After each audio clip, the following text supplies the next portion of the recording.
Paris já não come mais isso, um pombo recheado, um pigeon farci. Não é étnico.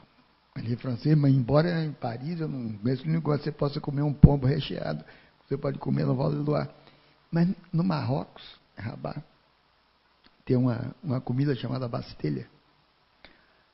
Bastelha, cara. A mãe do meu amigo e meu professor de árabe, Morra, que é professor da ECO, me recebeu lá.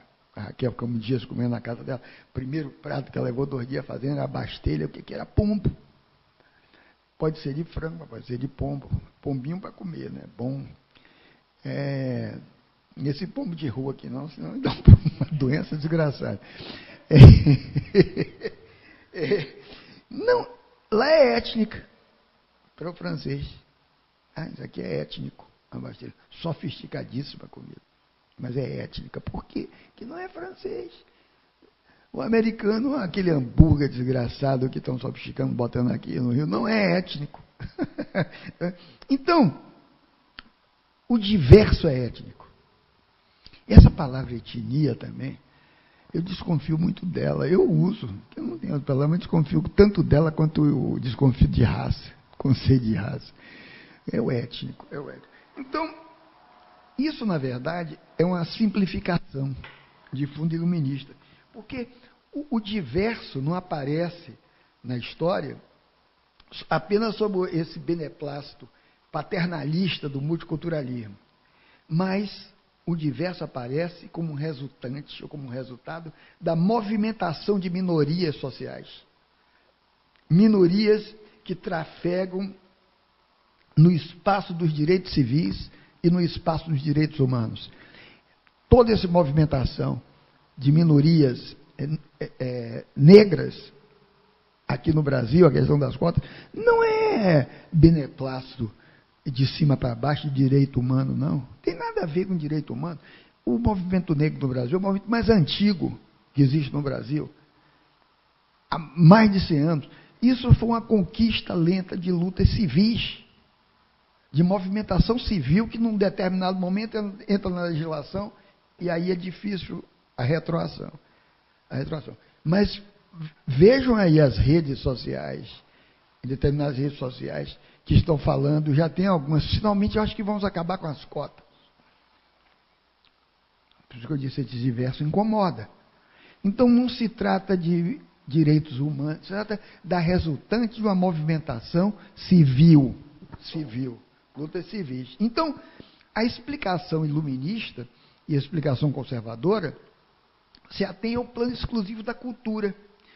Quando você explica tudo apenas por cultura, você salta por cima, você faz a elipse de que das lutas sociais. E as lutas sociais, embora elas não tenham mais o cunho revolucionário do passado, continuam a buscar transformações nas condições de existência. As lutas sociais.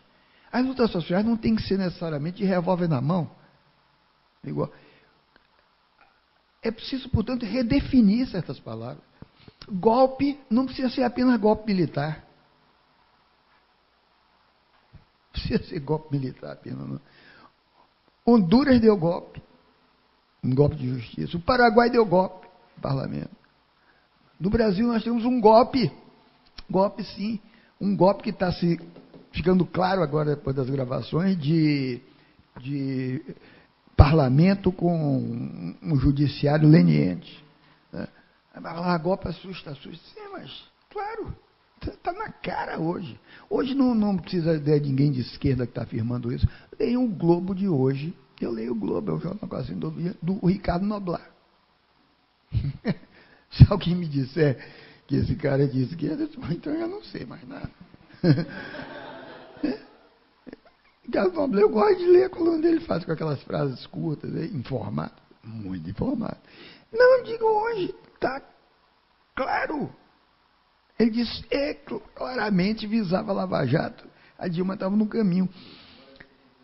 Sim, vocês devem ter visto. Quem é que disse não foi de fato um golpe? Um prócer da extrema-direita brasileira, que foi o Olavo de Carvalho.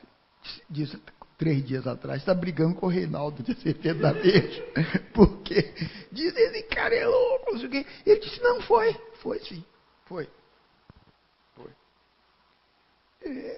Agora, só ficaram assustados, que como eu disse no Twitter, eu disse, às vezes, uma palavra vale mais do que 1000 imagens. A palavra golpe é forte, né? Tem outra coisa, ninguém quer golpe, ninguém quer essas coisas, de repente cai em cima dele. Não foi. Foi. Está sendo. Entendeu? Então, a diferença é que eu vou sair daqui hoje e ninguém vai me prender. Porque eu disse isso. Hein? Olha, você...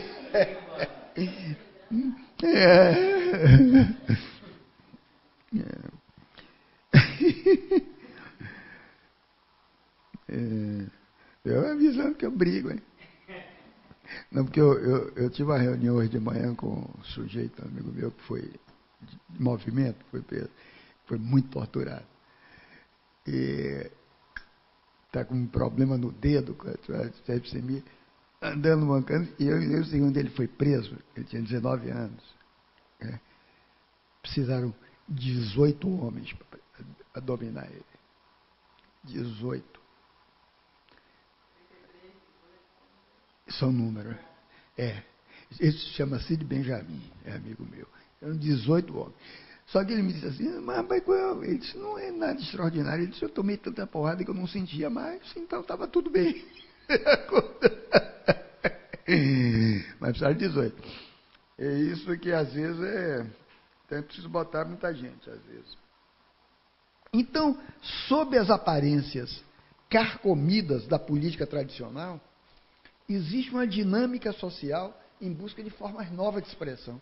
Portanto, o jogo existencial da diversidade não é conciliatório. Ele é agonístico. O que quer dizer com agonístico? É a dinâmica conflitiva entre os grupos e dentro dos grupos. Questão do conflito. E não raro a diversidade é politicamente reivindicativa. Não raro ela é politicamente reivindicativa. Portanto, o que é que a diversidade traz de novo para o pensamento? Para começar, aquele interesse que você tem, ou deve ter, de agir a partir da dimensão espacial. A diversidade tem a ver com a dimensão espacial. O que quero dizer com essa dimensão espacial? Aproximação das pessoas, aproximação dos seres e o sentir.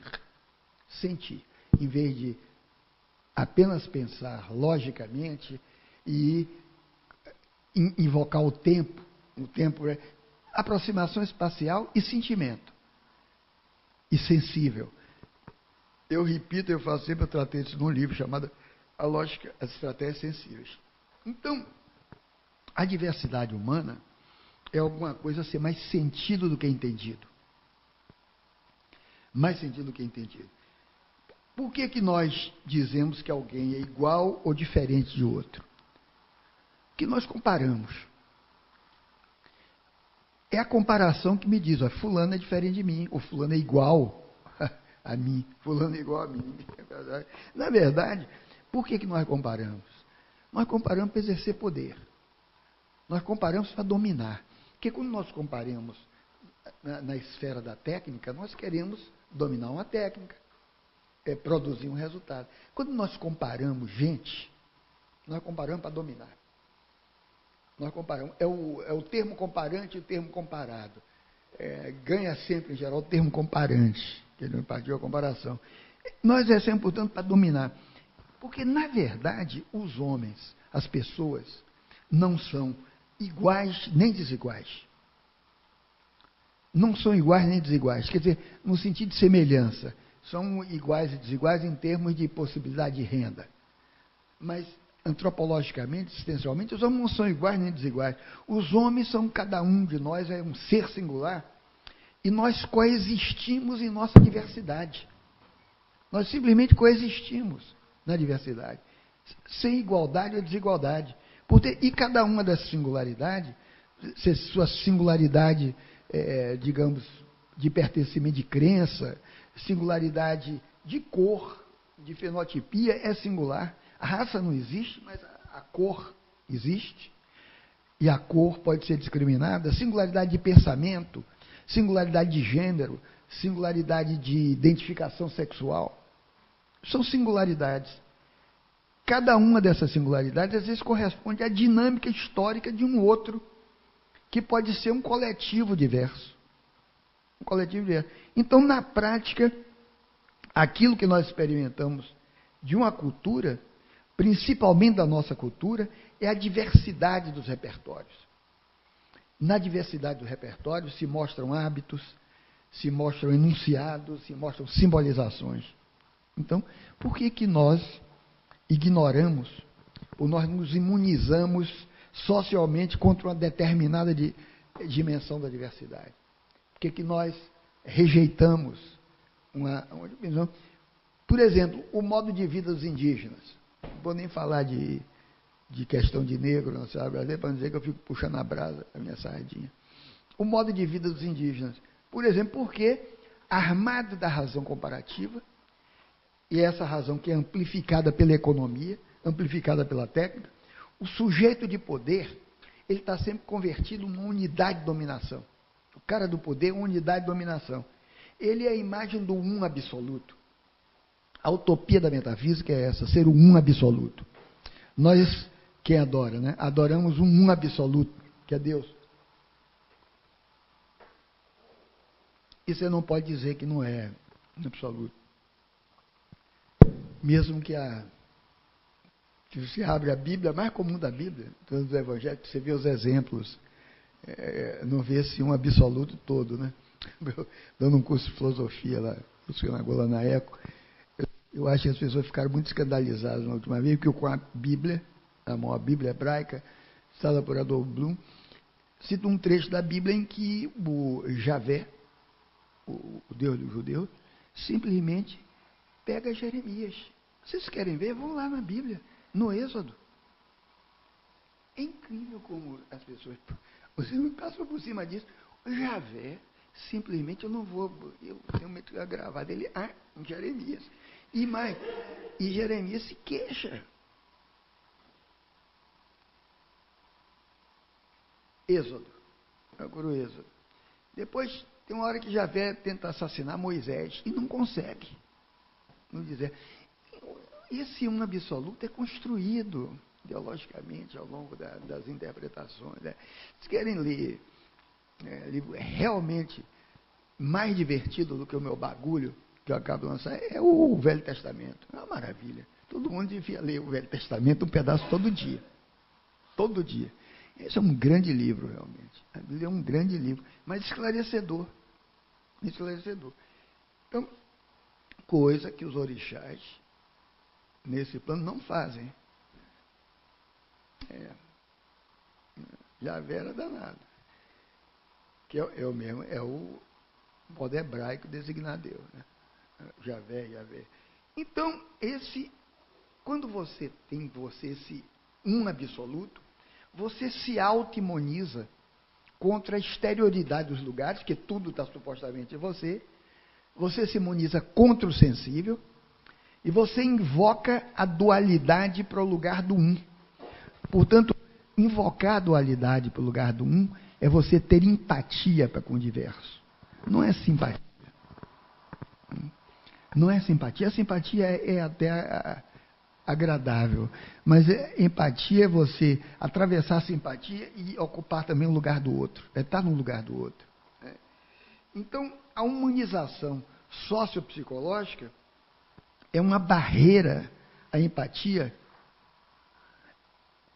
É uma barreira à empatia. É uma barreira à compreensão. É a imunização sociopsicológica que conduz à narração de histórias únicas sobre o mundo. Histórias únicas sobre o mundo. Onde a Europa sabe tudo, a gente de pele clara tem excelência antropológica, a ciência resgata e salva o mundo, Deus é só o Deus cristão. Isso é história única. Isso é o que eu chamo de história única sobre o mundo.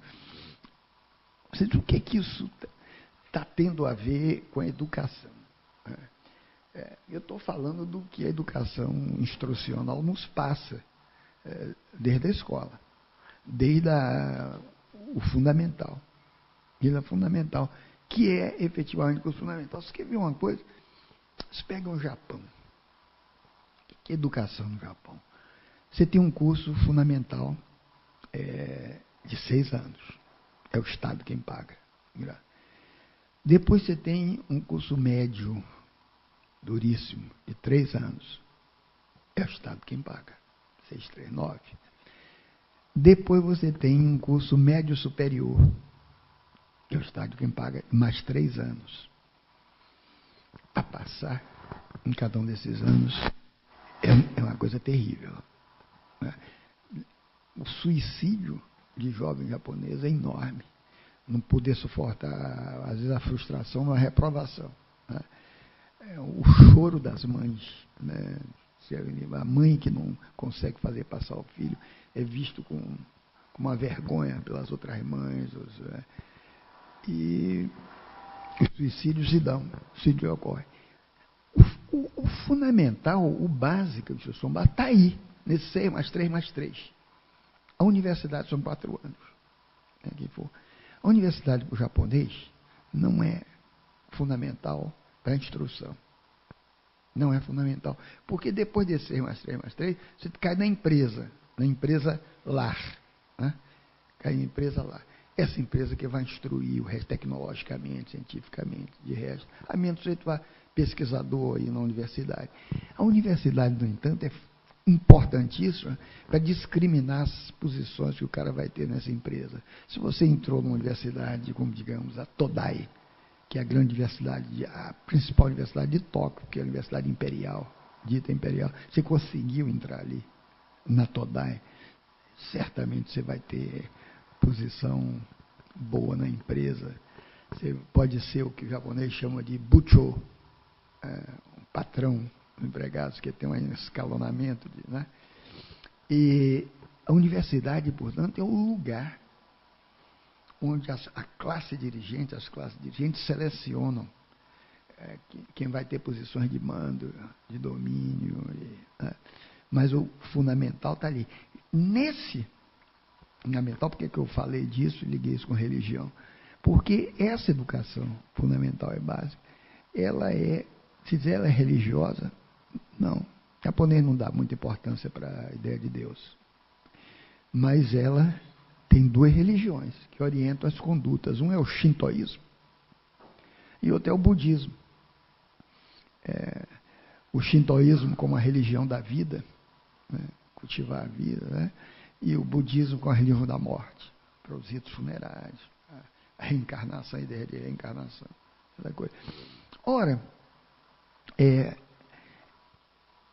essa história única é fundamental na educação para dar homogeneidade, seja um tipo de classe social, né? Seja um tipo de pele. É fundamental acreditar nessa história única, porque fortalecido por essa história única, você pode discriminar melhor o outro. Rapaz, eu quero ser moderno, mas toda hora esse negócio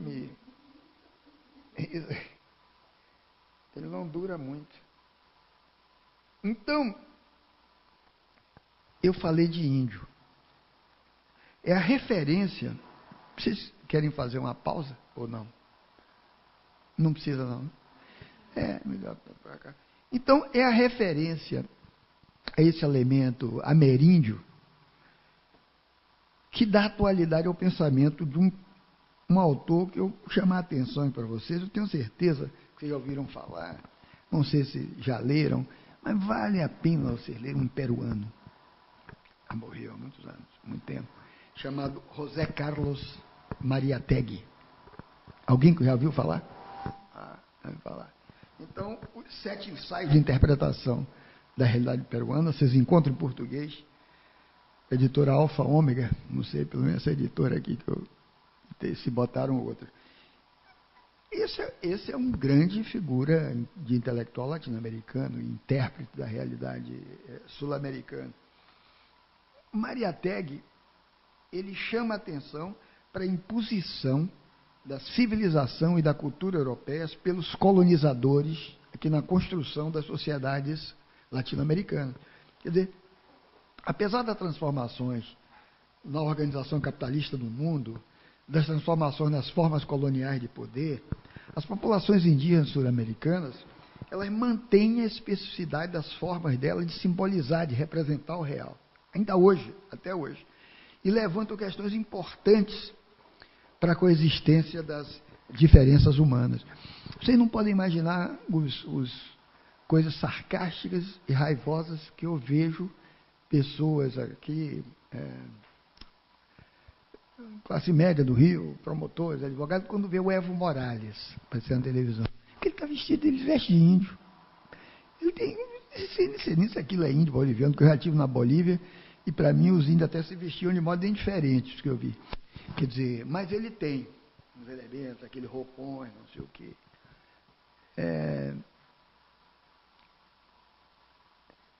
Ou então como é do Equador, que não é tão índio assim, mas força um pouco a barra, né?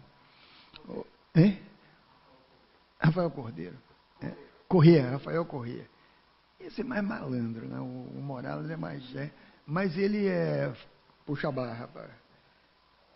Então, o do Peru também, o atual, que vai sair, é meio indígena.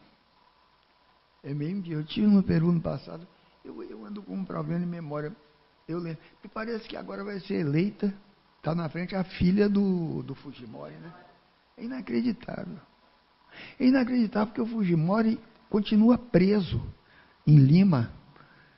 Diz que ele tem uma horta lá, que ele cultiva.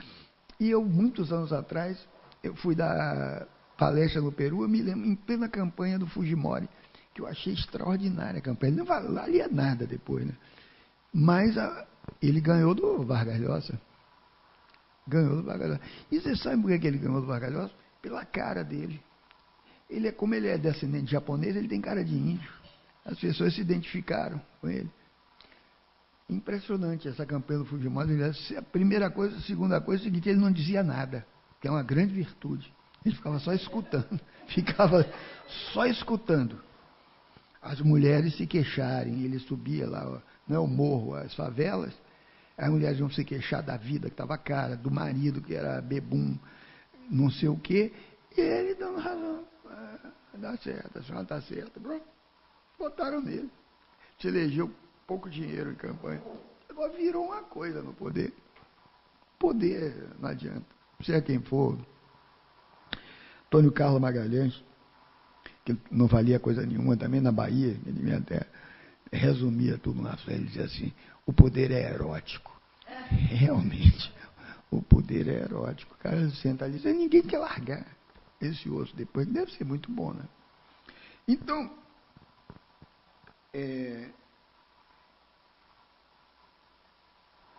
eu acho que vocês querem fazer alguma pergunta? Não, porque eu vou pular coisa aqui. Eu acabei entrando muito na questão da diversidade. Se há alguma dúvida sobre o que seja o diverso? Sim.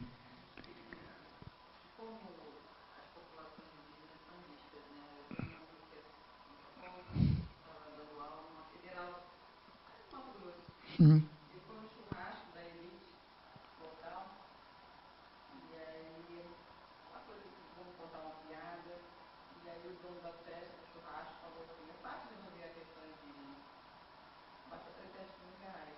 Basta o quê? Para quê?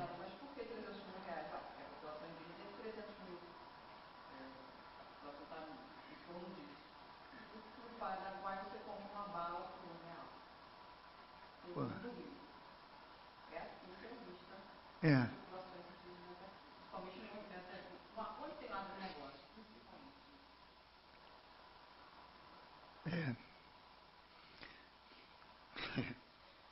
Só que essa coisa da bala se ampliou. Né? É impressionante. É impressionante. Tem um conhecido que é um físico brilhante, engenharia espacial, físico jovem. Esse caso, Conheci de onde? Do Karatê. E esse é um cara que faz lá, faixa preta, churrasco em São Paulo, São José dos Campos. Casa com umas pessoas que ele conhecia, assim, mais ou menos, mas estavam na casa de churrasco, e começa um negócio sobre de homofobia. Preciso matar gay, não sei o quê. E olha que esse cara, inclusive, brilhante, agora não é nenhuma peça de esquerdismo, nem militante, mas ele foi chocando com a coisa. Ele disse, não, rapaz, cara, não é bem assim, você tem que ponderar a diversidade, cada um começou um papo desse, e assim a linha da diversidade. E esse não é um cara brancão, louro, cabelos grandes, e é muito físico, é da área de.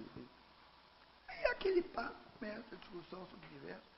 Um deles se levanta, vai até onde está o churrasco, volta com o espeto de churrasco e enfia na garganta dele. E nada, não tinha havido nada. Você não suportou um discurso da diversidade que não era uma coisa tão rebuscada. Ele se levanta, puxa a coisa e briga direitinho, mas leva outro. Aí agarraram, separaram, aí deu um processo que eu não sei que pé está, mas sobreviveu, né? Mas podia ter morrido. Podia ter morrido. Você enterrou, hein? Querer calar, aqui, na garganta. Na garganta. Ou seja, é isso, esse negócio da bala para cada um se espalha em outras formas. Né? É por isso que eu disse, o diverso é o problema, o diverso incomoda, o diverso mexe. O diverso mexeu aqui na sociedade brasileira. Foi o diverso que mexeu. Não é a crise econômica. Não é a crise econômica. Bom, então, há uma constatação hoje de que os processos de globalização, os processos facilitados por essa evolução rápida das tecnologias de comunicação e informação, apesar de que tudo isso proporcione condições inéditas para que você intensifique a interação entre culturas, é inédita com esses aparelhos, com toda essa, com as redes. Isso constitui um desafio para a diversidade cultural, porque especialmente no que diz respeito ao risco de desequilíbrios entre países ricos e países pobres. Portanto, uma iniciativa, por exemplo, eu cito aqui o seguinte, uma iniciativa na direção da diversidade tem efeitos de contra-hegemonia cultural e de contra-hegemonia educacional, principalmente. Embora você tenha em vista o seguinte, que esses efeitos de contra-hegemonia não se produzem nominalmente num vácuo de articulações socioeconômicas. Quer dizer, não basta uma hegemonia, uma contra-hegemonia cultural. A hegemonia ela é realmente diversa quando, junto com isso, vem articulações socioeconômicas. É preciso, portanto, pensar politicamente, não mesmo culturalmente. Que se tende no espaço da cidade a pensar em termos da superfície puramente cultural. Então, só numa ambiência politicamente articulada é que se constituem as ações discursivas que são responsáveis pela intervenção simbólica do diverso. Por exemplo, há um povo indígena na região centro-sul do Chile, no sudoeste da Argentina também, que são os mapuches. Você já viu, são os mapuches. Quer dizer, eles são etnologicamente reconhecidos como uma diversidade cultural, pelo Chile, por Argentina, naquele lado. Mas esse reconhecimento não basta para você concretizar a diversidade. Porque, do ponto de vista dos mapuches, eles querem se afirmar o quê? Politicamente, pela reclamação dos territórios ancestrais, que foram apropriados pelos espanhóis na conquista colonial e são repassados hoje em empresas transnacionais. Portanto, a diversidade é isso também. Então, em outras palavras, a diversidade simbólica pressupõe a autogestão política dos espaços que estão ancestralmente demarcados. Daí, quando eu falei daquela espacialidade, não é só a vizinhança, um próximo do outro, é espaço próprio, é lugar próprio. Né? Ora, então não basta, portanto, essa mera expressão cultural de um grupo, de indivíduos singularizados. Ou seja, o registro na mídia, ou o registro midiático, da pluralidade numérica das diferenças, mostrar que as diferenças existem. Olha, tudo isso, nada disso implica instauração política da diversidade. Isso é a superfície. Então, porque no interior da codificação semiótica, que é operada pelo grupo logotécnico, eu chamo grupo logotécnico, grupo da mídia, por exemplo, a rede televisiva, o diverso, quando aparece, só ratifica a hegemonia de um centro. Um centro que é suficientemente forte